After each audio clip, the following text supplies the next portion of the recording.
Hollywood le prometió un reino de libertad, pero la noche de los premios Dorian el príncipe Harry no encontró un trono sino un espejo, y la imagen que le devolvió el reflejo fue la de un hombre que lo había perdido todo. Este vídeo no es sobre un título real, es sobre el momento en que un príncipe se enfrentó a su mayor miedo, la irrelevancia. La historia del príncipe Harry en Hollywood no es la crónica de un nuevo comienzo. Es el desenlace brutal de un exilio autoimpuesto, el drama de un hombre que huyó de una jaula dorada solo para descubrir que el mundo exterior no era un santuario, sino una arena de gladiadores con reglas mucho más crueles. Imagina renunciar a un trono, a una herencia de 1000 años de historia en busca de algo que llamas libertad, solo para darte cuenta de que esa libertad tiene un precio exorbitante y se paga en una moneda que ya no posees la relevancia. Este vídeo no es solo la historia de un berrinche en una gala de premios, es la autopsia de un sueño. Un sueño que se hizo añicos contra el muro de la realidad de Hollywood, una industria que no se arrodilla ante la sangre azul, sino que se alimenta de ella. Sé lo que estaréis pensando, otro capítulo más del culebrón de los Sussex. Pero la cosa es que esto va más allá del salseo. Es una tragedia casi shakespeariana.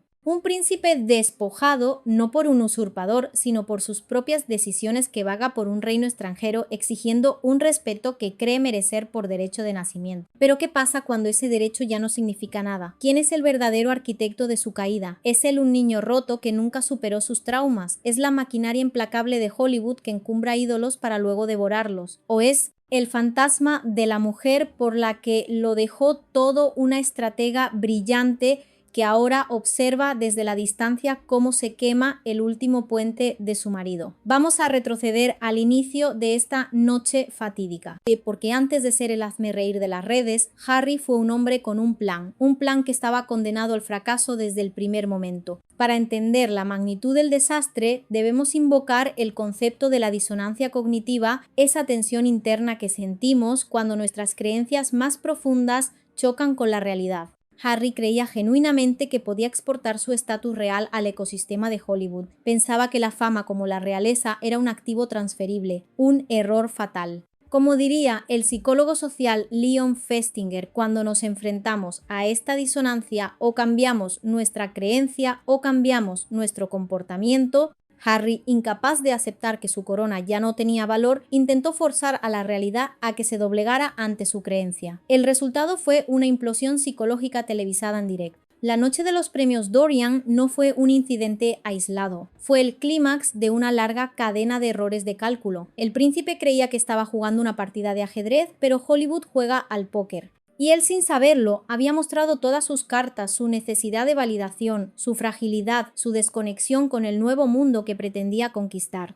No entendió que en esta ciudad tu historia personal solo es valiosa si se puede vender, y la suya, la del príncipe víctima, empezaba a agotarse. Estaba a punto de descubrir de la manera más humillante posible que en la tierra de los sueños rotos nadie te regala un reino. Tienes que construirlo, y él, al parecer, había olvidado cómo se usan las herramientas. Mucho antes de que las luces de los Dorian TV Awards bañaran el rostro tenso del príncipe Harry, la primera grieta en el armazón de su nueva vida ya se había manifestado. No fue un terremoto, sino un temblor silencioso confinado en el espacio digital de un correo electrónico. Un correo que aterrizó en la bandeja de entrada del comité organizador del evento con la sutileza de un decreto real. Y no trataba sobre arreglos florales, preferencias dietéticas o el color de la alfombra. El mensaje enviado por el equipo de relaciones públicas que ahora orquestaba cada uno de sus movimientos era sobre una sola cosa. Una cosa que Harry había abandonado públicamente, pero que en la soledad de su exilio parecía necesitar más: el aire que respiraba su título. El texto era firme, casi imperioso. Fuentes internas lo describieron como delirante, más propio de una misiva enviada desde Buckingham Palace que de la comunicación de un invitado a una gala de la industria del entretenimiento. La exigencia era cristalina: el príncipe Harry, duque de Sussex, debía ser presentado en el escenario con el tratamiento completo de Su Alteza Real. Si habéis oído bien, His Royal Highness. El mismo título que en un acto dramático de renuncia en 2020 durante la saga del Brexit había declarado obsoleto para su nueva vida de independencia financiera, un título que legal y públicamente ya no le pertenecía. Era como si un general retirado exigiera que sus antiguos soldados le siguieran saludando en plena calle. Muy bonito, sí señor. La petición no era solo una cuestión de protocolo, era una ventana al alma de un hombre en caída libre, un hombre que se aferraba desesperadamente a los últimos vestigios de un poder que él mismo había desechado. Aquí es donde la psicología del miembro fantasma se vuelve dolorosamente relevante. Al igual que un amputado puede seguir sintiendo una extremidad que ya no está, Harry parecía sentir el peso de una corona fantasma sobre su cabeza. El título no era solo una colección de palabras, era el ancla de su identidad, el núcleo de su autoestima. Al renunciar a él, no se liberó, se despojó de la única armadura que conocía. Y ahora, en el campo de batalla de Hollywood, se sentía desnudo, vulnerable y desesperadamente necesitado de ese escudo perdido. La doctora Elena Torres, una psicóloga especializada en traumas de identidad, lo explica así en su libro El yo roto. Cuando un individuo abandona un rol que ha definido toda su existencia, como ser un miembro de la realeza, un soldado de élite o un líder de culto, el vacío resultante puede ser catastrófico. La persona no solo pierde un estatus, pierde una narrativa coherente sobre quién es. La búsqueda frenética de recuperar los símbolos de ese antiguo rol como un título no es un acto de arrogancia, sino un grito de auxilio existencial. Ese correo electrónico, esa carta púrpura, no era una demostración de fuerza, sino de una debilidad abismal. Revelaba una herida mucho más profunda que el orgullo. Era la herida de un hombre que al intentar reescribir su propia historia se había quedado sin guión, y en su pánico intentaba volver a la primera página, a la única identidad que le resultaba familiar, sin darse cuenta de que ese libro ya se había cerrado para siempre. La respuesta del comité de los Dorian no se hizo esperar. Hollywood, esa bestia pragmática y a menudo cínica, puede perdonar muchas cosas, escándalos, fracasos de taquilla, incluso crímenes de la moda. Lo que no tolera es la ingenuidad. La petición de Harry no fue recibida con la reverencia que su equipo esperaba, sino con una mezcla de estupefacción y, seamos sinceros, un poco de lástima. La postura del comité fue respetuosa en la forma pero inquebrantable en el fondo. El nombre con el que sería presentado era Príncipe Harry Duque de Sussex. Y punto. Incluso ese gesto era una concesión generosa, un guiño a su pasado, considerando lo políticamente sensibles que pueden ser las afiliaciones reales en los círculos del entretenimiento, especialmente cuando vienes de una monarquía a la que has acusado de racismo institucional. Claro que sí, guapi. Lo que debería haber sido una simple formalidad se convirtió en una tensa negociación de ida y vuelta. El equipo de Harry, probablemente bajo órdenes directas, insistió. Un segundo mensaje, según las filtraciones, subió el tono insinuando que no honrar su título preferido sería considerado una falta de respeto. Ese fue el momento exacto en que los organizadores de los Dorian se dieron cuenta de que no estaban tratando con un invitado, sino con un ego real herido. Para ellos, gente acostumbrada a lidiar con las divas más grandes del planeta, esto era un nuevo nivel de drama. Un drama que no generaba expectación, sino incomodidad, porque en Hollywood el respeto no se exige, se gana. Y se gana con créditos en pantalla, con números de audiencia, con la capacidad de llenar salas. Los títulos, heredados por muy grandilocuentes que suenen, no sirven ni para conseguir una buena mesa sin reserva. Este enfrentamiento ilustra a la perfección lo que el sociólogo Pierre Bourdieu llamó la lucha por el capital simbólico. En el Reino Unido, el título de Harry era un capital inmenso, una moneda de cambio universal. Pero en Hollywood el campo de juego es diferente. El capital simbólico no se basa en el linaje, sino en la relevancia cultural, el buzz, la capacidad de generar tendencias. Harry intentó usar una moneda que en este nuevo mercado estaba devaluada. Es como intentar pagar con yenes en una tienda de Nueva York. Puede que tengan valor en otro lugar, pero aquí y ahora son inútiles. La maquinaria de Hollywood, tan implacable como la firma que él había dejado atrás, le estaba dando su primera lección, y Harry, al parecer, no estaba preparado para aprenderla. El muro contra el que se estrelló no era de ladrillo y cemento, sino de una indiferencia brutalmente pragmática. Hollywood no es una monarquía, es una meritocracia despiadada, disfrazada de fiesta glamurosa. No le importaba su sangre, le importaba su marca. Y su marca, en ese preciso instante, estaba emitiendo señales de ser tóxica, errática y, lo peor de todo, un poco patética. El comité de los Dorian no le dijo no a un príncipe, le dijo no a un mal negocio. Y esa para Harry fue una verdad más dura de tragar que cualquier titular de tabloide. El castillo de naipes de su nueva identidad californiana empezaba a tambalearse antes incluso de haber puesto un pie en la alfombra roja. La noche de los Dorian TV Awards tenía todos los ingredientes para ser una de esas veladas mágicas de Hollywood. El champán fluía, los vestidos de alta costura brillaban bajo los focos y las estrellas de primer nivel se codeaban con íconos de culto de la televisión. La energía era eléctrica palpable, de esas que te hacen sentir que cualquier cosa puede suceder. Pero cuando el príncipe Harry cruzó el umbral del salón de baile, esa energía cambió, y no de la manera que él esperaba. No hubo trompetas ni reverencias, ni siquiera el silencio respetuoso que suele acompañar la llegada de una figura de su calibre. Lo que hubo fue un murmullo, un zumbido de conversaciones de la industria que apenas se detuvo para registrar su presencia. Fue el equivalente social a un aplauso educado, pero sin entusiasmo. Llegó solo, sin Meghan a su lado, sin un séquito que le abriera paso. Solo el príncipe enfundado en un esmoquín impecable, intentando integrarse en una escena que ya había pasado página de su tipo de fama. Todas las miradas se posaron brevemente en él, pero no con admiración, sino con una curiosidad casi clínica. Los susurros flotaban entre las mesas como fantasmas. ¿Dónde está Meghan? Es verdad que exigió que le llamaran Su Alteza Real. Harry no estaba atrayendo admiración, estaba generando especulación. Y en Hollywood la especulación es el primer paso hacia la irrelevancia. Los observadores notaron su postura rígida, su sonrisa una fina capa de cortesía sobre un mar de tensión. El brillo que una vez tuvo en los ojos, esa chispa de confianza y picardía, se había atenuado, reemplazado por una mirada vigilante casi asustada. Esta soledad no era meramente física, era una soledad existencial. El filósofo Jean-Paul Sartre argumentó que estamos condenados a ser libres, lo que significa que somos enteramente responsables de nuestras elecciones, y por lo tanto estamos solos con esa carga. Harry había elegido su libertad, pero ahora aparecía aplastado por el peso de esa misma elección. No caminaba con la arrogancia de un hombre que se siente en casa. Escaneaba la sala midiendo cada mirada, cada reacción, como si esperara una señal de la veneración que creía que se le debía, pero la señal nunca llegó. Estaba experimentando lo que los sociólogos llaman anomia, un estado de desorientación y falta de normas que ocurre cuando un individuo es arrancado de su entorno social familiar. Había dejado atrás el rígido protocolo de la monarquía, un sistema que, aunque opresivo, le proporcionaba un guión claro para cada interacción. Aquí, en el caos social de Hollywood, no había guión, estaba improvisando y se notaba. La tragedia de su llegada no fue el recibimiento tibio, fue el hecho de que él lo esperara. Demostraba una profunda incomprensión del nuevo mundo en el que había entrado. Creía que su mera presencia era un regalo, pero la sala lo trataba como un solicitante más alguien que tenía que demostrar su valía. La soledad del príncipe no era por la ausencia de su esposa o de su séquito. Era la soledad de un hombre que se da cuenta en tiempo real de que ha perdido su poder.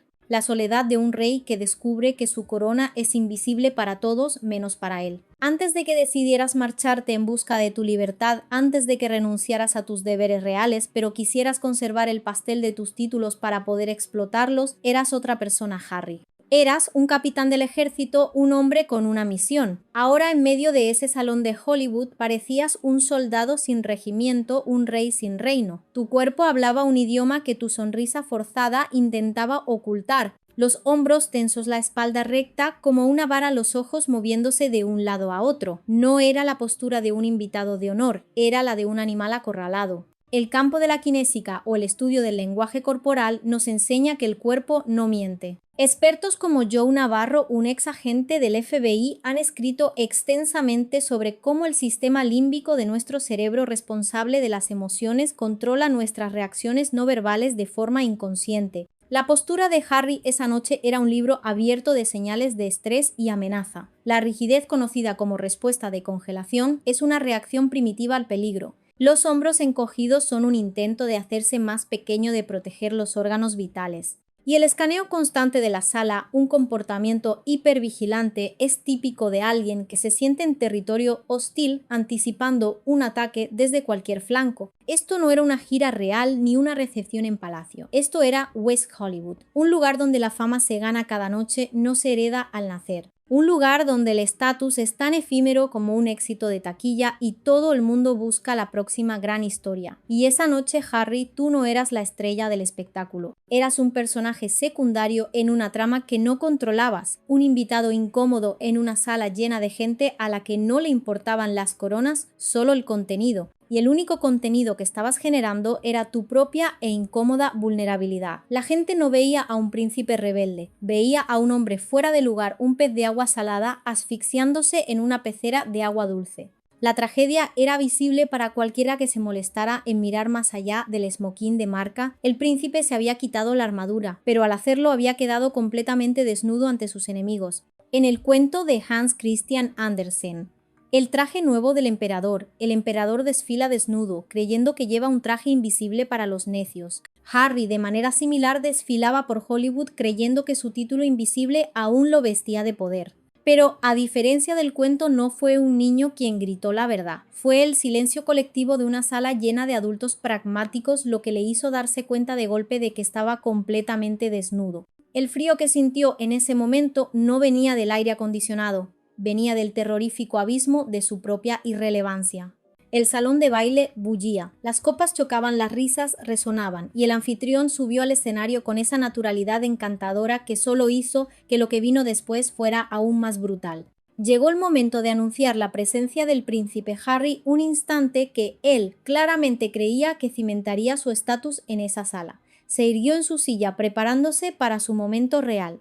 La mandíbula ligeramente apretada, una anticipación casi infantil en su mirada. Esperaba la fanfarria, el oro verbal que había exigido, pero en lugar de eso, el anfitrión lo presentó de forma simple y directa. Por favor, demos la bienvenida al príncipe Harry, duque de Sussex. Ya está. Eso fue todo. Ni su Alteza Real ni una pizca de polvo de estrellas monárquico espolvoreado sobre su nombre. Solo el título legalmente apropiado. Cortante, limpio, plano. El aplauso que siguió fue educado pero anémico, el tipo de aplauso que se da por cortesía, no por entusiasmo. Y Harry se congeló. Su sonrisa parpadeó y luego se desvaneció por completo como una vela apagada de un soplido.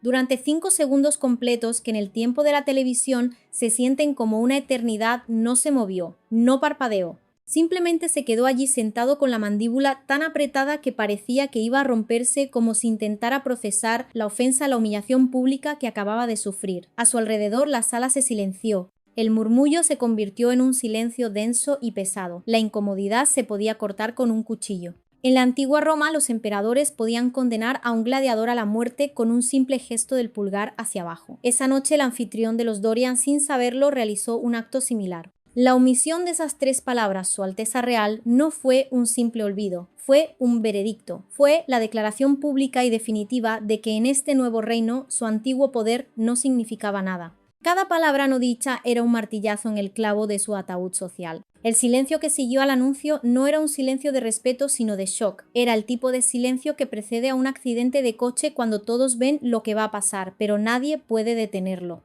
En ese silencio gritaba una verdad ineludible. El príncipe estaba solo, desarmado, y había perdido la batalla antes incluso de empezar a luchar. Este momento es un caso de estudio perfecto sobre el poder performativo del lenguaje, la idea de que ciertas palabras no solo describen la realidad, sino que la crean. Al negarle el título, el anfitrión no solo lo describió como un no alteza, lo convirtió en un no alteza ante los ojos de toda la élite de Hollywood. Le arrancó simbólicamente su última insignia de poder, y Harry, en su parálisis, pareció entenderlo. Su rostro no mostraba solo enfado, mostraba el pánico de un hombre que acaba de ver a su propio fantasma, el fantasma de su antigua identidad desvaneciéndose para siempre bajo las luces implacables del escenario. La sentencia había sido dictada, y no habría apelación posible. En una sala llena de actores y productores, Harry ofreció la actuación más dramática de la noche sin pronunciar una sola palabra. Tras esos 5 segundos de parálisis helada, el hechizo se rompió. De repente se puso de pie. Pero no para aceptar un premio o saludar al público. Se levantó para irse. Fue un movimiento deliberado, frío, cargado de una ira silenciosa. Los hombros tensos, la espalda más rígida que nunca, la mirada fija en un punto invisible al final de la sala. No hubo una sonrisa de disculpa, ni un gesto de la mano, ni un mínimo reconocimiento hacia el anfitrión o la multitud. Pasó junto a las mesas como un espectro, un fantasma de la realeza ofendida, y el único contenido que estabas generando era tu propia e incómoda vulnerabilidad. La gente no veía a un príncipe rebelde, veía a un hombre fuera de lugar, un pez de agua salada asfixiándose en una pecera de agua dulce. Algunos invitados intercambiaron miradas de reojo, otros susurraron: «No se va a quedar». Unos pocos teléfonos móviles salieron discretamente de los bolsillos, capturando el momento más incómodo de la noche para la posteridad digital. No miró atrás, ni una sola vez. Era la salida de un hombre que no se retiraba, sino que huía del campo de batalla. Un hombre que, al no recibir el tributo que esperaba, optó por la única arma que le quedaba, su propia y dramática ausencia. Este acto de salida puede analizarse a través de la teoría de la gestión de impresiones de Erving Goffman, quien veía la vida social como un teatro en el que todos representamos roles. Cuando la actuación de Harry como Alteza Real fue rechazada por el público, el comité y el anfitrión, su rol se desmoronó. Incapaz de continuar la actuación, eligió la única opción que le quedaba para salvar la cara: abandonar el escenario. Su salida no fue solo una reacción emocional, fue un acto teatral en sí mismo, un intento desesperado de recuperar el control de la narrativa. Al irse, estaba diciendo: si no me respetan, no merecen mi presencia. Era una declaración de poder, pero una declaración hecha desde una posición de absoluta debilidad. En la historia hay muchos ejemplos de líderes que usan la ausencia como una herramienta política. Pensemos en el retiro de Cincinnato a su granja, un acto que magnificaba su poder al demostrar que no lo necesitaba. Pero el caso de Harry era diferente. No era un retiro calculado, era una huida impulsiva. No proyectaba fuerza, sino fragilidad. Era el equivalente a un jugador de ajedrez que, al ver que va a perder, tira el tablero al suelo en lugar de admitir la derrota. El problema es que en la vida real, a diferencia del ajedrez, el juego continúa después de que te levantas de la mesa. La fiesta en los Dorian apenas había empezado, pero para Harry el telón ya había caído, y el público, en lugar de aplaudir, se había quedado en un silencio atónito, preguntándose qué diablos acababa de presenciar. En el instante en que el príncipe Harry cruzó las puertas del salón de los Dorian Awards, Internet ya estaba salivando. En esta nueva era: el juicio no espera al amanecer, es instantáneo, viral y brutal. En cuestión de minutos, los clips de su salida fría y torpe estaban por todas partes, desde TikTok hasta X. Los memes llegaron más rápido que los flashes de los paparazzi que lo capturaron saliendo. Y seamos sinceros, nadie es más cruel y creativo a la hora de mofarse que las redes sociales cuando un miembro de la realeza tropieza. La imagen de su rostro congelado, su mandíbula apretada, se convirtió en una plantilla para todo, desde reacciones a malas citas hasta la decepción por el final de una serie. Pero el post que realmente dio en el clavo, el que encapsuló el desastre en una sola frase y se abrió paso hasta los titulares de los principales medios, fue un tuit que decía: simplemente Hollywood no entiende de coronas, entiende de créditos. Miles de retweets, decenas de miles de me gusta. En esa simple frase residía toda la verdad de su nueva y precaria situación. Harry de repente era menos el príncipe del pueblo y más el chiste real del día. En la industria del entretenimiento, la percepción lo es todo, y en ese momento la percepción era brutal: un hombre adulto, un príncipe, haciendo un berrinche silencioso por un título que ya no le pertenecía.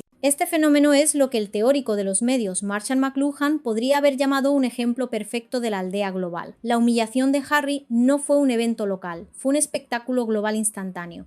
La tecnología digital eliminó cualquier barrera de tiempo o espacio, convirtiendo un salón de baile de Hollywood en un coliseo romano virtual donde millones de personas podían levantar o bajar el pulgar al mismo tiempo. Y el pulgar, de forma abrumadora, apuntaba hacia abajo. Se convirtió en un meme, un viral loop, un ciclo de contenido que se retroalimenta. Cada artículo de noticias generaba más tweets, cada tweet generaba más memes y cada meme solidificaba la nueva narrativa. La narrativa que él y Meghan habían intentado construir con tanto esmero, la de víctimas valientes que escapan de una institución opresora, se desmoronaba ante una imagen mucho más simple y menos halagadora, la de un niño rico malcriado. Internet, ese elefante con memoria infinita, no lo iba a olvidar. Cada vez que intentara lanzar un nuevo proyecto, cada vez que diera una entrevista, esta imagen, la del príncipe ofendido, abandonando una gala, resurgiría. Se había convertido en parte de su mitología digital, una mancha indeleble en su currículum de Google. Los buitres digitales se habían dado un festín, y lo que quedaba de su imagen pública eran solo los huesos. Mientras Internet se daba un festín dentro del salón de baile, el ambiente se había desplomado, el ánimo cayó en picado, se podía sentir físicamente cómo bajaba la temperatura.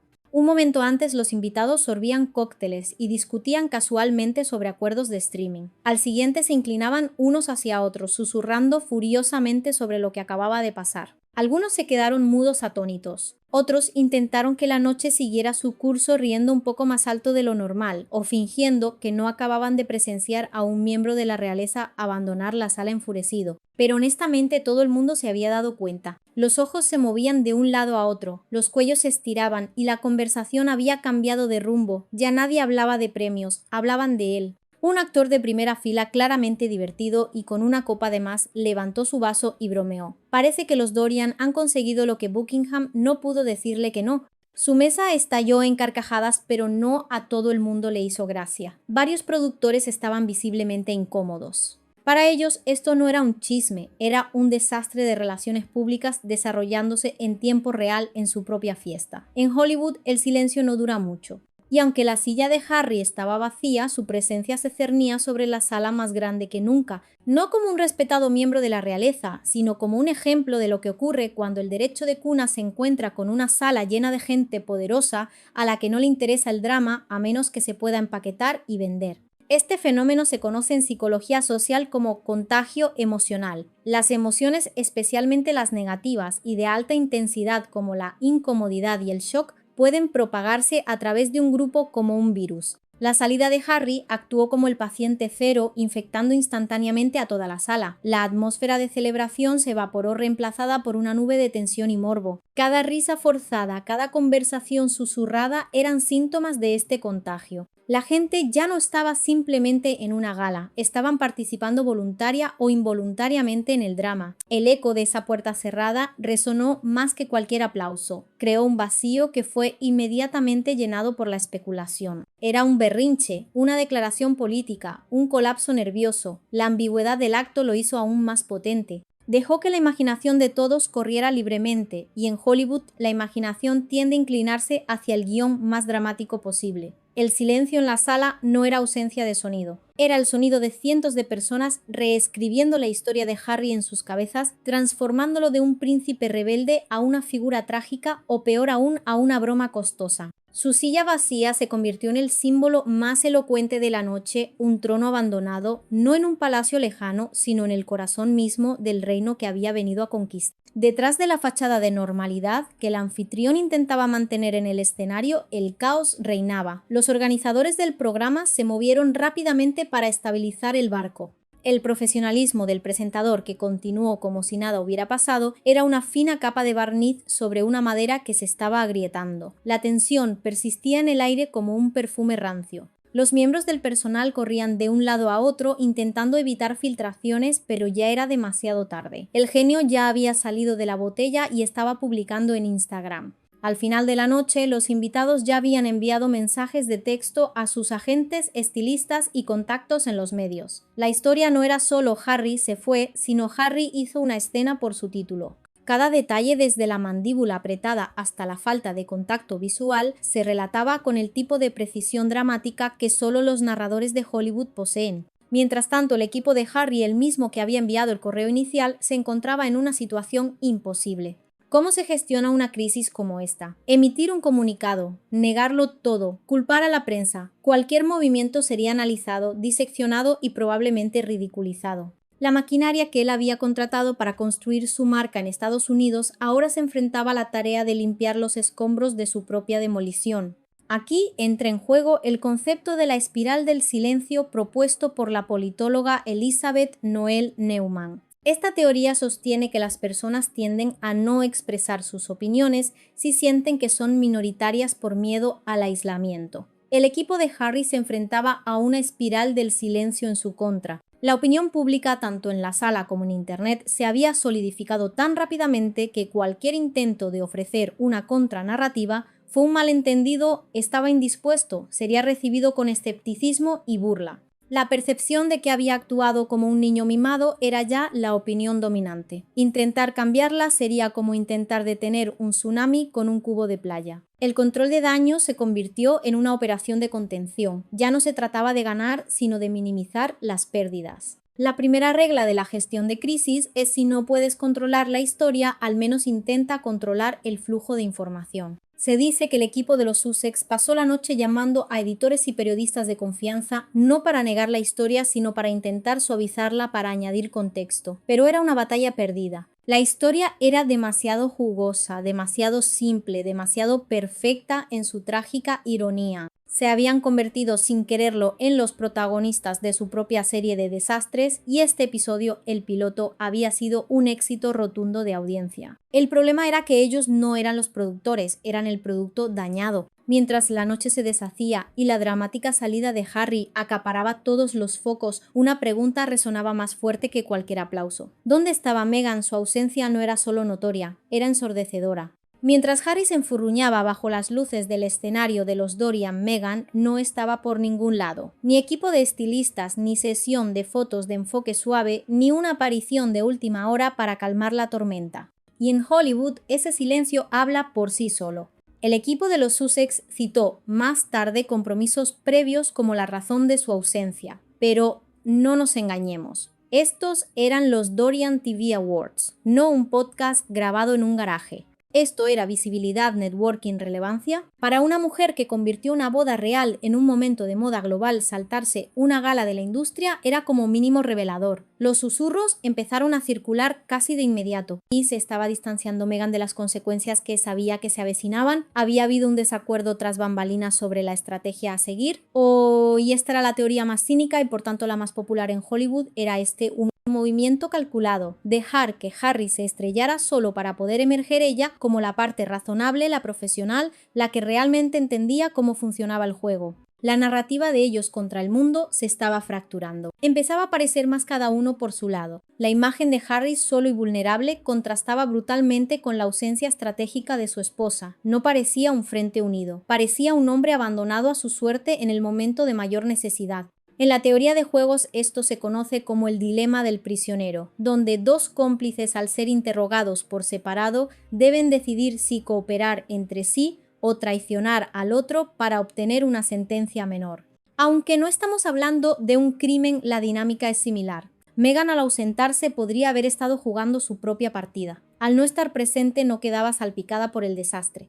Podía mantener una negación plausible, distanciarse de la polémica y preservar su propia marca incluso a costa de la de su marido. Esta estrategia, aunque despiadada, es la quinta esencia de la supervivencia en Hollywood. La lealtad es un lujo que pocos pueden permitirse cuando su carrera está en juego. La ausencia de Meghan no fue pasiva. Fue un acto de comunicación increíblemente activo. Le dijo a la industria sin decir una palabra que la marca Meghan era distinta de la marca Harry.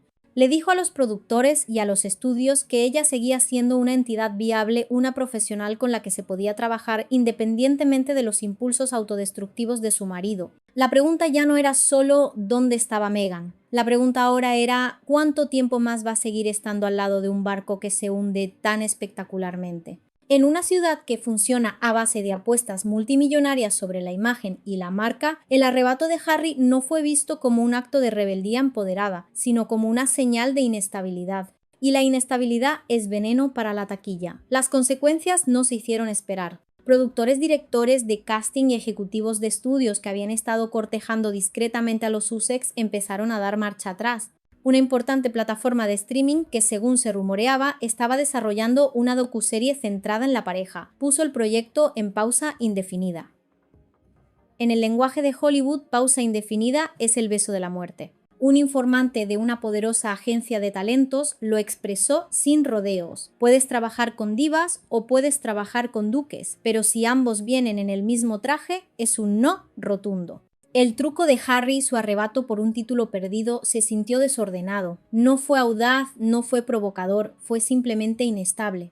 Y para una industria que se juega miles de millones en la construcción de marcas, esa es una bandera roja del tamaño de un castillo. Los ejecutivos empezaron a hacerse las preguntas correctas. ¿Es Harry un producto comercializable o simplemente impredecible? ¿Está aquí para contar historias significativas o para revivir dramas palaciegos con los que ya no podemos conectar? Esto es un ejemplo clásico de la teoría del caos aplicada al branding personal, donde un pequeño cambio inicial, el berrinche de Harry, puede llevar a consecuencias masivas e impredecibles, la cancelación de proyectos multimillonarios. En un sistema tan interconectado y sensible como Hollywood, la confianza lo es todo. Un solo acto que demuestre falta de profesionalismo o estabilidad emocional puede hacer que los inversores, que son los estudios y las plataformas, retiren su capital de inmediato. No es personal, es simplemente negocio. El riesgo de que Harry tuviera otro arrebato en medio de una producción de 100 millones de dólares era demasiado alto. Su capital, construido sobre la compasión global por la tragedia de su madre y el romance de cuento de hadas con Meghan, se estaba agotando rápidamente. Estaba demostrando ser un activo de alto riesgo. Y en Hollywood el riesgo solo se asume si la recompensa es segura. La de Harry de repente parecía cualquier cosa menos eso. Cada puerta que se cerraba era una ficha de dominó que caía derribando la siguiente. La docuserie cancelada significaba menos visibilidad. Menos visibilidad significaba menos ofertas significaban menos relevancia. Y la irrelevancia en Hollywood es una muerte más lenta y dolorosa que cualquier escándalo. El efecto dominó estaba en marcha y parecía que no había nada ni nadie que pudiera detenerlo. La avalancha había comenzado y Harry estaba justo en su camino. Mientras la marca Harry entraba en barrena, la marca Meghan entraba en modo de control de daños. Fuentes cercanas a su círculo íntimo afirman que su equipo se puso a trabajar de inmediato, reuniéndose con estilistas, estrategas y gestores de marca para cambiar silenciosamente la narrativa y volver a centrarse en sus proyectos solitario. La palabra clave era disociación. Se trataba de trazar una línea sutil pero firme entre el drama impredecible de su marido y su propia carrera como productora filántropa y potencialmente icono de estilo de vida. La ausencia en los Dorian ya no parecía una simple coincidencia, sino el primer movimiento de una partida de ajedrez mucho más larga. Si Harry no era capaz de dar un giro pronto, Hollywood no solo le cerraría la puerta, olvidaría que alguna vez llamó. Y Meghan, una mujer que ha demostrado ser una estratega nata, no iba a permitir que el barco que se hundía la arrastrara con él. Su silencio público sobre el incidente fue una clase magistral de comunicación no verbal. Decía, ese es su lío, no el mío. El mensaje para la industria era claro: sigo siendo un buen negocio, sigo siendo profesional, sigo entendiendo las reglas. El problema es él. Esta estrategia de rebranding en tiempos de crisis es un manual de supervivencia en el mundo de las celebridades. Pensemos en el caso de figuras históricas como Eleanor de Aquitania, una reina medieval que tras ser repudiada por su primer marido, el rey de Francia no se retiró a un convento, sino que se casó con el futuro rey de Inglaterra, convirtiéndose en una de las mujeres más poderosas de Europa. Supo reescribir su narrativa transformándose de reina repudiada a artífice de un nuevo imperio. Meghan, en una escala moderna, parece estar intentando una maniobra similar. Está intentando desvincular su destino del de Harry, posicionándose no como la esposa de, sino como una fuerza por derecho propio. Es una táctica brutal, pero en la selva de Hollywood es pura supervivencia. La lealtad es un lujo que pocos pueden permitirse cuando su carrera está en juego.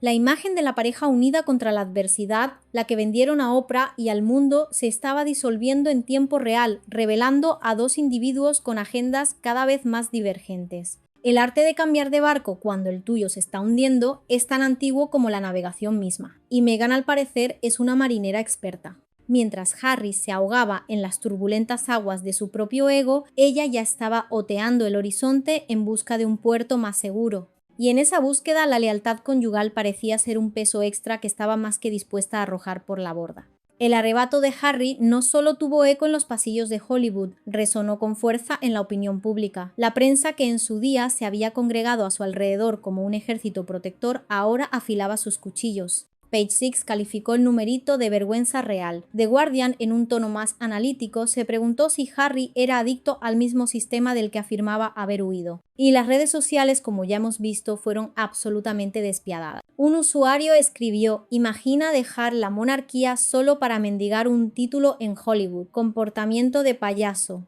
El comentario, por crudo que fuera, capturaba el sentir general. Incluso los partidarios de toda la vida empezaron a distanciarse. Las encuestas realizadas pocos días después del incidente mostraron una caída en picado de su favorabilidad pública. El sentimiento abrumador era de decepción. La gente esperaba crecimiento, no regresión. Esperaban un nuevo capítulo, no una repetición de los viejos dramas reales con un nuevo telón de fondo. Habían empatizado con el joven que perdió a su madre, con el soldado que sirvió a su país, con el marido que protegió a su esposa. Pero les costaba empatizar con el hombre de casi 40 años que abandonaba una gala porque no le llamaban Alteza. Este cambio en la percepción pública puede entenderse a través de la teoría de la violación de las expectativas. Esta teoría postula que reaccionamos negativamente cuando el comportamiento de una persona viola nuestras expectativas sobre cómo debería actuar.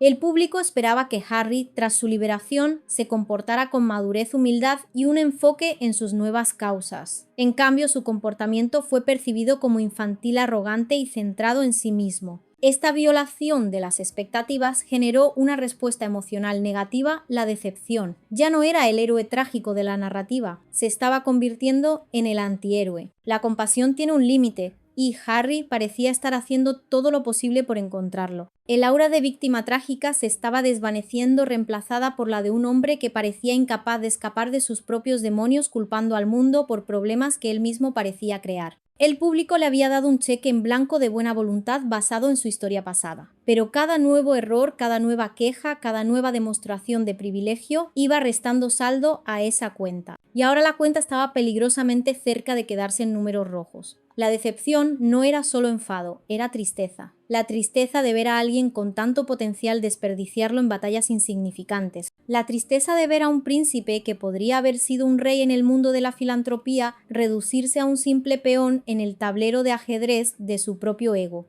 La pregunta en boca de todos es simple y aterradora. ¿Y ahora qué príncipe Harry, después de quemar los puentes con la familia real y ahora al parecer de torpedear su posición en Hollywood, se encuentra en una encrucijada brutal? ¿Reinventarse o la ruina? Ya no puede jugar la carta de la víctima de la prensa británica en un país que tiene su propia y voraz cultura de los tabloides. Ya no puede apelar a su estatus real en una industria que lo ve como un lastre pintoresco. Se ha quedado sin escudos, sin excusas. ¿Cuál es el camino a seguir? Podría quizás tragarse su orgullo, reconocer sus errores y empezar de cero. Centrarse en el trabajo, en las causas que le importan y demostrar con hechos, no con exigencias, que tiene algo valioso que ofrecer. Podría volver a ser el Harry que la gente una vez amó, el hombre brillante, con los niños el defensor de los veteranos, el que tenía un toque humano y cercano. O podría seguir por el camino actual, el de la amargura y el resentimiento, viendo conspiraciones en cada esquina y ofensas en cada titular. Un camino que solo conduce a un mayor aislamiento y en última instancia a la irrelevancia. Esta situación recuerda al mito de Sísifo, condenado por los dioses a empujar eternamente una roca hasta la cima de una montaña, solo para verla rodar hacia abajo una y otra vez.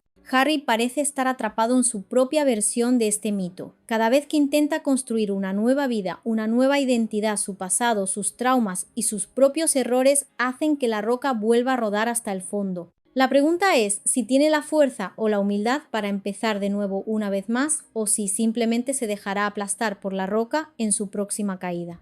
El existencialista Albert Camus argumentó que debemos imaginar a Sísifo feliz porque en la lucha misma reside la dignidad. Pero para que Harry encuentre esa dignidad, primero debe aceptar la naturaleza de su lucha. No es una lucha contra la prensa, ni contra su familia, ni contra Hollywood. Es una lucha contra sí mismo. La elección es suya, pero el tiempo se agota. Hollywood tiene la memoria corta y el mundo pasa página muy rápido. El príncipe exiliado está solo en medio del desierto y tiene que decidir si quiere construir un oasis o morir de sed. La reinvención es posible. La historia está llena de figuras que cayeron en desgracia y lograron redimirse, pero la redención requiere autoconciencia, requiere un reconocimiento honesto de los propios fallos. Requiere, en definitiva, dejar de culpar al mundo y empezar a asumir la responsabilidad. ¿Está Harry preparado para ese viaje interior? Esa es la pregunta del $1.000.000. Y la respuesta no se encontrará en un contrato de Netflix o en una entrevista con Oprah. Se encontrará en el silencio de su propia conciencia. Hay una ironía dolorosa en todo esto. Recuerdo estar en ese viaje por África en el avión de vuelta cuando di la noticia de que iba a dejar el ejército. Probablemente nunca debería haberlo hecho. En el ejército, Harry tenía una identidad clara, un propósito, una hermandad. Era el Capitán Wales. Su título no era heredado, se lo había ganado. Su respeto no se exigía, se le otorgaba por su liderazgo y su valor. Esa estructura, esa disciplina, esa camaradería parecían anclarlo. Fuera de ella parece un barco a la deriva. Quizás esa es la verdadera tragedia, no la pérdida de un título, sino la pérdida de sí mismo. El Harry que bromeaba con los soldados, que se sentaba en el suelo a jugar con niños huérfanos, que hablaba con una pasión genuina sobre la salud mental de sus compañeros veteranos, ese Harry era real, era auténtico, era querido. El Harry que ahora pasea por las alfombras rojas de Los Ángeles con una sonrisa tensa y la mirada perdida parece una imitación, un holograma. Ha cambiado un uniforme que le daba dignidad por un esmoquín que solo resalta su inseguridad. Y uno no puede evitar preguntarse si en las noches silenciosas de Montecito no echa de menos al Capitán Wales, el hombre que sabía exactamente quién era y cuál era su lugar en el mundo. El psicólogo Carl Jung habló del concepto de la sombra, la parte de nuestra personalidad que reprimimos y negamos. La sombra de Harry podría ser precisamente ese soldado, ese hombre de acción y deber que ha intentado enterrar bajo capas de activismo de celebridad y victimismo terapéutico. Al rechazar esa parte de sí mismo, ha perdido el equilibrio. El ejército, con todas sus fallas, le ofrecía un contenedor para su agresividad, su energía y su necesidad de servir. Le daba un propósito más grande que él mismo. Ahora, sin ese contenedor, esa energía parece haberse vuelto hacia adentro, convirtiéndose en resentimiento y autodestrucción. Un lugar que abandonó por un espejismo de libertad que ahora se parece sospechosamente a otra jaula, esta vez una que él mismo ha construido. El fantasma del soldado no es solo una figura nostálgica, es un recordatorio constante de lo que podría haber sido. Es la encarnación de un camino no tomado, un camino de deber-honor y un tipo de respeto que no se puede comprar con un contrato de Netflix. Y mientras más intenta huir de ese fantasma más fuerte, parece perseguirlo, recordándole que la verdadera libertad no consiste en escapar de quien eres, sino en abrazar todas las partes de tu ser, incluso las que preferirías olvidar. El Capitán Whale sigue ahí en algún lugar de su psique esperando a que el príncipe perdido finalmente le pida indicaciones para volver a casa. Al final, la historia de Harry no se trata de redimirlo o condenarlo. Su vida, como la de su madre Diana, nos invita a mirar con ojo crítico esos rincones oscuros donde el privilegio choca con el dolor y la salud mental se desangra bajo los focos. Diana fue princesa, pero no fue reina. Fue madre, pero también hija de un sistema que no supo protegerla. Vivió bajo las miradas del mundo y murió en su punto más ciego. Su legado fue romper silencios, hablar de depresión, de bulimia, de soledad. Nos enseñó que no basta con parecer humano, sino que hay que serlo de verdad. Harry parece haber heredado la herida, pero no la lección. Está atrapado en la misma maquinaria de fama y poder que devoró a su madre, pero en lugar de luchar contra ella con la vulnerabilidad como arma, parece querer dominarla con las viejas reglas del mundo que abandonó. Y esas reglas aquí no funcionan. La historia de Harry y Meghan, que empezó como un cuento de hadas moderno, se ha convertido en una advertencia. Una advertencia sobre la fama, sobre la familia, sobre la peligrosa ilusión de que se puede tener todo la corona y la libertad, el título y la independencia. El concepto budista de dukkha se refiere al sufrimiento inherente a la existencia, a menudo causado por el apego y el deseo. Harry parece un ejemplo de libro de este principio. Su apego a un estatus que ya no posee, su deseo de un respeto que cree merecer, son la fuente de su tormento. Su búsqueda de la felicidad en el exterior, en la validación de Hollywood, en la derrota de sus enemigos, es una empresa condenada al fracaso. La paz que busca no se encuentra en Montecitos, sino en el desapego, en la aceptación de la impermanencia de todas las cosas, incluidos los títulos y la fama. Su herida no es la falta de un título, es una herida del alma, una herida abierta que ninguna cantidad de éxito o dinero podrá cerrar. Al final, la historia de Harry se está convirtiendo en la de un hombre que lo tenía todo, y en su búsqueda por tener aún más, corre el riesgo de quedarse sin nada, y es, amigos, es la más shakespeariana de todas las tragedias. No es la historia de un príncipe que se convirtió en rana, sino la de un príncipe que al intentar convertirse en rey de un nuevo mundo, se olvidó de que lo primero que hay que gobernar es a uno mismo. La herida sigue abierta, sangrando a la vista de todos, un recordatorio de que ni toda la sangre azul del mundo puede protegerte del dolor autoinfligido. Y por eso, aunque ya no podamos escuchar su voz como la de un líder, de alguna manera sigue hablando como una advertencia para todos los que alguna vez se sintieron rotos y buscaron la cura en el lugar equivocado. Pues eso ha sido todo por el vídeo de hoy, espero que os haya resultado muy interesante. ¿Tú conocías esta parte de su historia? ¿Crees que hoy habría recibido el mismo trato? Te leo en los comentarios. Si no sabes qué comentar, que siempre se agradece que comentéis, me puedes dejar este emoticono en los comentarios y yo te daré like tan pronto como pueda. Gracias por ver, finalmente lo confesaron. No olviden suscribirse a Finalmente lo confesaron y activar las notificaciones. Muchas gracias a los miembros del canal por apoyarnos de esa manera. Y ahora sí, sin nada más que decir, nos vemos en la próxima. ¡Chao!